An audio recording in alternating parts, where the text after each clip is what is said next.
Parents have some concerns of some stuff they may have found in your room? Yeah, I believe so. And what would it be? A human head and hands. In the body cam footage, you can see Brian's mom just collapse on the grass outside. She can't even get up from her knees. So far, she's the only one that's seen the head and hands so far, and she's just got confirmation from her son that they're real. He killed someone just because he wanted to feel like what it feels like. Hi, there's an emergency. I found something in my son's closet wrapped in a plastic bag. Is your son there right now? He just pulled into the driveway. Can you please just come? Hurry. Terry likely was watching two things at once.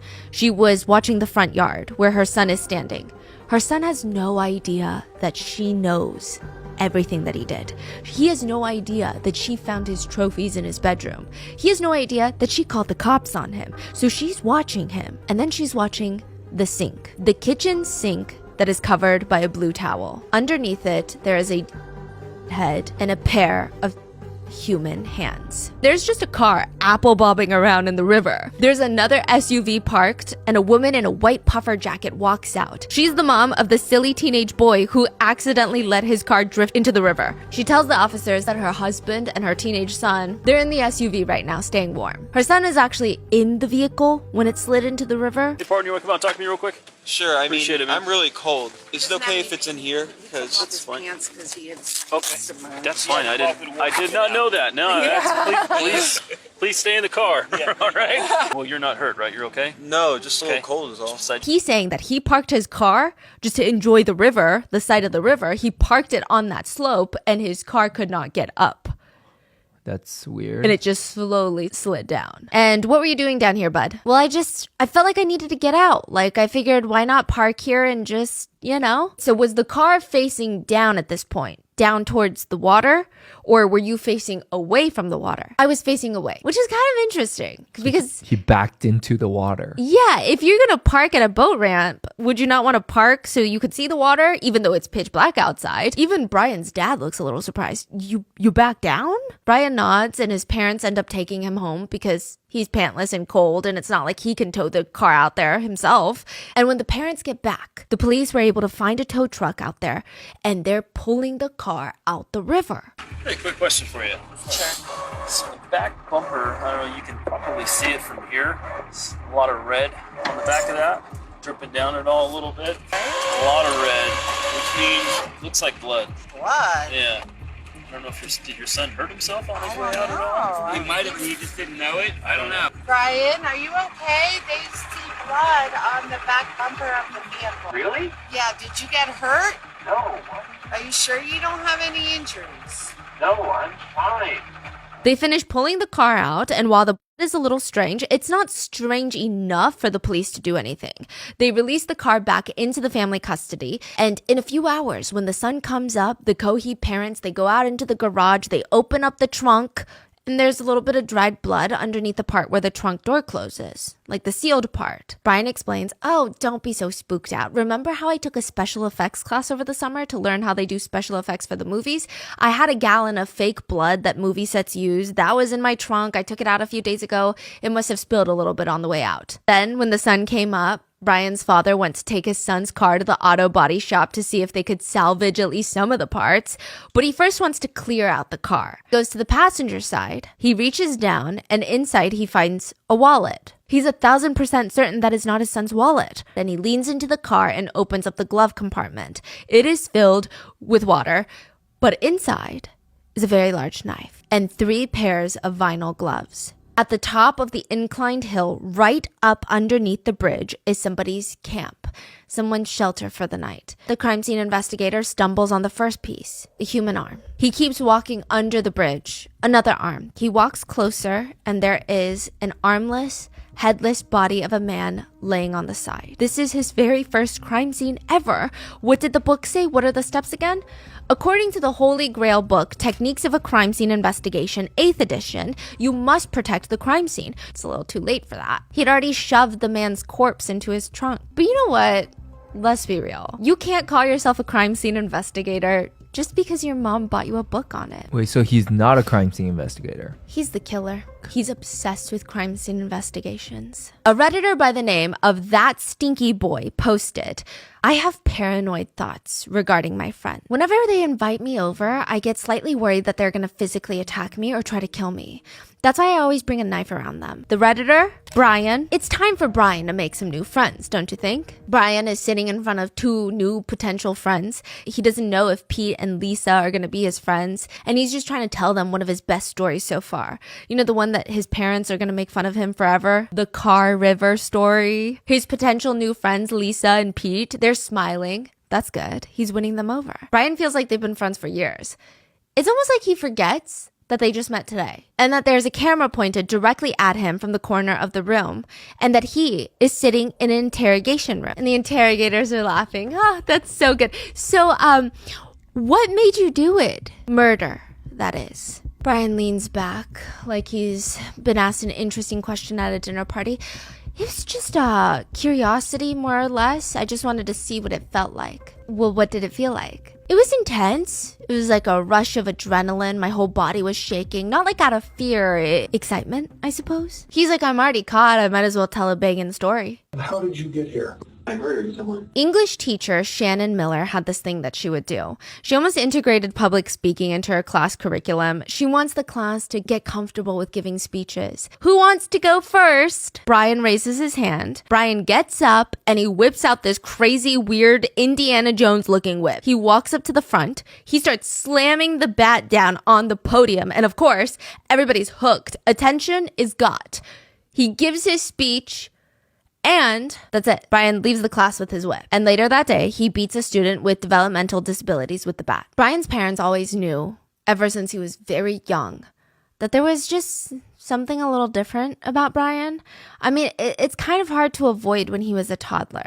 Most of the other toddlers, at least from what they knew and from what I know, they don't come home after a long play day, take off their shoes, and lick them clean. He would bite and chew his fingernails and toes until the nail beds were so destroyed that he was at high risk for infections. Brian's mom, Terry, brings him to a psychologist, and Brian gets diagnosed with ADHD. He's 5 years old at this point, and he gets put on medication. So for the next 10 years, people said that Brian was actually a very happy, joyful kid. He was very easy to raise. Until he turned 14. He just starts acting so strange. Counselors told the parents, we believe he's exhibiting antisocial behavior. Brian would intentionally say things that he knew would emotionally rile other kids up, thinking it was so hilarious. He just wanted to get a reaction out of them. By 11th grade, a lot of the other students came together to tell the teachers, we just don't feel safe around him. By high school, Brian was diagnosed with ADHD and autism. Now, Brian does have quite a bit of friends. He is not a loner by any means. But even for the friend group, Brian is a bit strange. The friend group would joke, yeah, well, it's just Brian being Brian. But they all had this running inside joke. If one of us is going to be a killer, it's going to be Brian. A lot of the teachers were alarmed by Brian's behavior, or at the very least, they're starting to get really frustrated by it. They bring in Brian, they bring in his parents to try and talk about it. And clearly, Brian's mom does not think it's that serious, though, because she runs a daycare called Terry's Toddler's Daycare out of their family home that she shares with Brian. She's been in the business for 10 years, and clearly, for whatever reason, whether you agree or not, it appears that Terry herself feels comfortable enough to keep Brian around young children. Regardless, teachers think that Brian's mom had a bit of a way too relaxed attitude towards their concerns. Rightfully or not, Brian's mom seems to feel like he's being unfairly targeted by the school. You know, he may say a cuss word once in a while.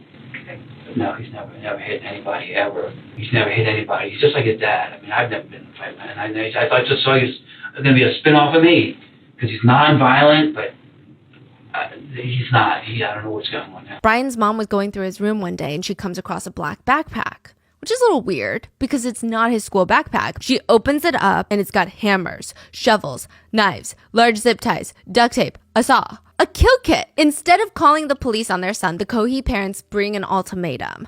They say, Brian, throw the backpack away or else we're going to call the police. Brian throws it away and he was very upset about it. He said, that was $100 just down the drain. In another Reddit post, Brian talks about dating two separate people. It's very interesting to see how quickly he moves on. January 9th, 2019, he writes, I've been feeling bad lately. Me and this guy are dating, sort of. He loves me and I kind of love him, but I can't stop feeling like he hates me. Then, just 8 days later, January 17th, 2019, he writes, I'm, quote, dating this, quote, trans girl named Rose. Fake name. It's going really well. She's absolutely devoted to me and is madly in love with me, and I love it. I do love her, but a lot of it I'm exaggerating to get an equal amount of love back. It feels great having so much romantic and attention towards me, like I'm satisfied by it. A couple days ago, I told her about what I want her to be. After all, she was practically begging for me to tell her how to be more attractive for me. I love it when they're clingy and needy for me, but I think I went wrong because ever since, she's been a lot more distant. I think she's judging me, no doubt. I fear she may be too against me, but only time will tell. I think now I'll have her be more clingy and needy. I need to keep her no matter what. She is mine and mine only. Side note, on Reddit, Brian also describes himself as a boyfriend, and he posts one of those memes. It's like a cartoon drawing of himself, and it says Brian boyfriend, and there's a bunch of descriptions around the cartoon basically saying, this is what you get when you date Brian. Brian was determined to go down as one of the greats. That was his plan. And the greats to Brian include the likes of Charles Whitman and Sung-hee Choi, but it seems like Brian relates the most with Edmund Kemper. And plus, for years, I was wondering what murder would feel like, because you read shit like Ted Bundy and the Zodiac, they all say murder's the best feeling in the world. So I'm like, I'm gonna try that. Brian had an obsession with crime scenes, whether it was to study how not to get caught or to study how to commit a crime. I don't know, it's a little less clear at the time. Now, to provide a bit more context, Terry, Brian's mom, said his autism is the reason for his hyperfixations. So maybe she thought that he just had a hyperfixation on anything crime scene related at the moment, and wanting to help him navigate the hyperfixation into a safer, more productive territory, she buys him the book, Techniques of a Crime Scene Investigator, and there was a rumor spreading around town that the cats were going missing. Content warning, animal abuse. Brian would later tell investigators that he tortured animals. That was February 2019. February 2021, 2 years later, police would show up at the house. The officers, they intentionally keep their sirens and lights off so they don't freak Brian out. When they pull up to the house, Brian, his little brother Andy, and their dad are standing outside. It seems like they're just having a normal conversation, and then the cop gets out of the car. What's going on, man? Brian says, not much. On Brian's right, it seems like his dad looks at Brian and tells him to cooperate. Brian is walking towards the cop. He stops, turns to his dad, and says, cooperate? I'm gonna cooperate. I am going to cooperate. Okay, so parents have some concerns of some stuff they may have found in your room? Yeah, I believe so. And what would it be? A human head and hands. In the body cam footage, you can see Brian's mom just collapse on the grass outside. She can't even get up from her knees. So far, she's the only one that's seen the head and hands so far. And she's just got confirmation from her son that they're real. He killed someone just because he wanted to feel like what it feels like. Wait, so the mother found the head and hand. So she told the dad, dad knows as well. Yes. But he didn't see it. So the dad is just keeping the son stable outside. Because if he walks in, he's going to see the blue towel in the kitchen sink, and then he might feel inclined to lift it. Yeah. And nobody knows what's going to happen because he also has a shotgun in his room. Yeah. Brian's dad walks back into the house with the officer, leaving his son and wife out on the grass. And Brian is with a few other officers. He's also being placed into a patrol car to be taken into the station. And side note, that whole thing is controversial. Some people don't like the way that Brian was treated so nicely. He just admitted to murdering someone with a knife. He is not handcuffed. He's just like getting into the back of the cop car like he's being picked up by a friend to go eat Chipotle. He turns to the female officer. How are you? I'm good, sir. How are you? You said your name is Brian? Yeah, I'm not feeling too well. I'm not feeling too well. You're not feeling too well? All right. No, these past few days I've been very, very anxious. That's understandable. So what we're going to have you do here is I'm just going to have you sit in the back here, okay? I'm going to turn on the air for you in a second.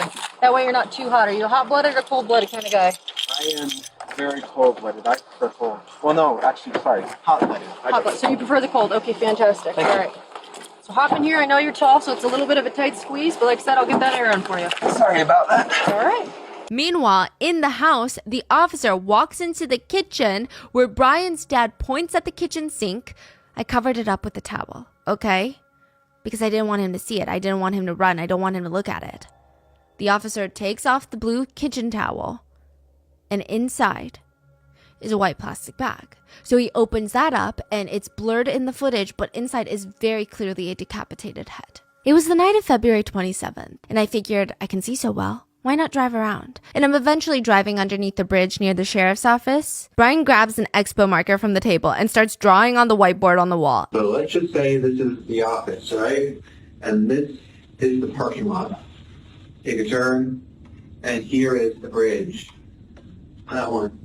And it was right here. Okay. I mean, so the bridge right here on Graham? Yeah, like the one. There was a road right underneath the overpass bridge, and I was driving along, and I see this shape. I go up, and as I'm looking, I see a large thing wrapped in canvas, and I'm like, that's a homeless person.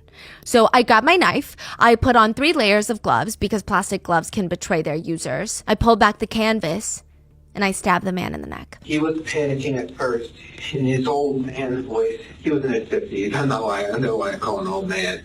He was saying, what are you doing? What are you doing? Why? Ah! And I just kept on stabbing his neck. Is it okay if I do a demonstration? Oh, yeah. This is him. I was straddled on top of him like this. Okay. Brian continues, and he didn't fight back. It was actually surprisingly easy. I was barely breaking a sweat. During the time, I was growling and making animalistic noises. Why were you doing that? I suppose it was a frenzy. Okay. I was so excited, so rushed up on adrenaline and everything. Like this. Woo! And, I paused and he said, why are you doing this? And I said, I've been wanting to do this for a long fucking time.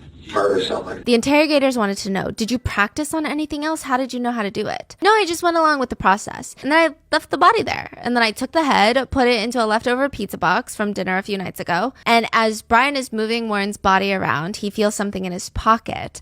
And he reaches in, and it's his wallet. So he takes that, puts that into his passenger seat of his car. He tells the investigator, then I took the hands, put them in the back seat, drove home. I hid the hands and the head in my room.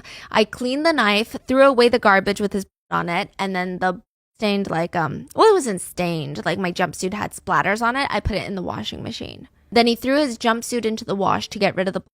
And he's laying there in bed trying to go to sleep, but he starts freaking himself out because he realized that there was a small hole at the pointer part of his middle finger, and he was nervous that that was a partial print on the body. I drove back in a different outfit, picked up his body, threw it in my trunk, surprisingly heavy, put it in my trunk, and drove up to the Blue Heron boat ramp. I parked. You know, the ramp is quite steep, and you need to have a 4-wheel drive to pull it out of it, and my car isn't a 4-wheel drive. So I pulled in. And I thought because I'm reversing, I could easily drive out. Anyway, so he reverses into the boat ramp, so the trunk is closest to the water, the river. He opens the trunk, pulls out Warren's body. He tells investigators, because I don't want fingerprints on the body, I just try to move the body with my shoes. Yeah, that works successfully. He goes out some part in the river and floats off. God knows where he is now. And what'd you tell your parents? I mean, you obviously got to tell them something. The car's in the river, right? Yeah, so what I say is I feel like I needed to get out, which I often do. And I just felt like I needed to get out of my thoughts, and I tell them that I'm stupid. I parked too low and that my car flies into the river. Okay, did they believe you? Yes, so did the police. Until they pulled it out of the river. Brian says, yeah. However, that what immediately caught the police's attention is blood from the body that was on the bumper. See, I just forgot to wipe it off. I was so panicked that I wasn't thinking. And when they pulled it out, they immediately see blood on the bumper. But Brian starts giggling, thinking back to that. And you know, the police, they're all thinking, we really need to get into this trunk. Fools. There is nothing in the trunk. So you have the head and the hands at your house. The head, because it was starting to stink, I was planning on throwing it away, along with the hands. I was planning on buying an empty paint bucket, but put the head in it, seal it, and then throw it off some ditch, like 340 Broadway, that area where it's very hard to reach. The hands I could throw in a different spot, wherever. And how long have you been planning or looking for someone to do this to before you found this guy? About a year. In your mind, you thought of a plan for the past year? Well, occasionally when you see girls walking down the street, you know, it's like the Ed Kemper thing, where half of me says, well, I'm quite inept with women, and if I'm being honest, I'm not a Casanova. But half of me says I want to take that girl home and make her feel nice. And the other half of me, just like what Ed said, I wonder what her head looks like on a stick. Do you know who the person you killed was? No, I took his wallet and I didn't look at it. I just picked it up, briefly scanned over it, put it in my car. Apparently, it's a guy named Warren. My mom told me this before she found out that the missing person was Warren Brown, born in 63. He gets it wrong. His name is Warren Barnes. On top of that, he just seems very disinterested. There were a lot of people who weren't disinterested. She wasn't necessarily scared of him. She was just aware that he was there. She works at a gas station. Let's call her Shelley. And there was an older man with worn boots and a gray messy beard and a flannel old t-shirt just waiting outside the gas station before they open. But he didn't feel threatening. He was in the parking lot waiting for her to open, reading a book. And when the doors swung open, he walked in and bought himself a coffee. And ever since that day, it was like clockwork. He was there every single day and he would buy a coffee, sometimes a donut. His coffee cup would read Warren Barnes. And Warren Barnes had a schedule like clockwork. His next stop after Shell Gas was sometimes work. So he started working for a company called People Ready. So he would help the sheriff's office with breaking down boxes. But on the days that Warren was not working, he would find his way to a bridal boutique. And there would be a chair waiting for him. He would sit down on the chair outside next to the brick wall. And he would just read. Monique, the owner of the bridal boutique, had known about him for 4 years. When the city removed all the benches for people who were unhoused from downtown. And Monique immediately set out a chair for this man because all he wanted to do was sit on a bench and read. It was Monique's late father's favorite chair. Warren was known to never beg. The whole time he and Monique were friends, Warren never asked for anything, and he denied all food and aid. Until one day, Monique set out her favorite chair for Warren, and he never showed up. Near the end of the interrogation, the officers asked Brian if he enjoyed killing, and Brian said, did I enjoy it? It's very clear that he's reliving the murder. There's a long pause as he thinks about it, about 16 seconds. He finally responds, I don't know. Just neutral for the whole thing. I didn't enjoy it, but I didn't hate it. By the way, can I use the restroom? Some netizens note that it is very strange that he has to use the restroom after he basically relived the murder that he was asked if he enjoyed it, leading some netizens to believe that there in fact was a component to the kill. Brian Cohey pled not guilty by reason of insanity. Terry and Brian Sr. genuinely seemed heartbroken that their son had killed someone. During the trial, they came to support their son. They still testified technically against him, I guess, but Brian even scowled at his dad when he was on the stand. But Brian's mom begged the court to show Brian mercy and asked for better mental care and said that the odds were stacked against Brian from the get-go. A friend of Brian's mom said, it seems like Terry, the mom, chalked it up to the school unfairly targeting her son. She said Terry had this binder of all the conflicts that she had with the school district. So apparently she said that, when Brian was younger, he was bullied a lot and the school district did nothing about it. But later, Brian is now having behavior issues from his probably bullying trauma and he gets singled out as the bad guy. February 3rd, 2023, Brian Cohey Jr. was found guilty of first-degree murder and sentenced to life in prison. Brian's mom shouted at Brian, "I'll visit you as soon as I can, baby," when he was sentenced, and it's alleged that he did not even look at her. But Warren now has a permanent memorial, a metal life-size recreation of Warren's favorite chair in front of the bridal shop. And it was important for the community that only Warren sits there. So they all put a stack of books on the seat.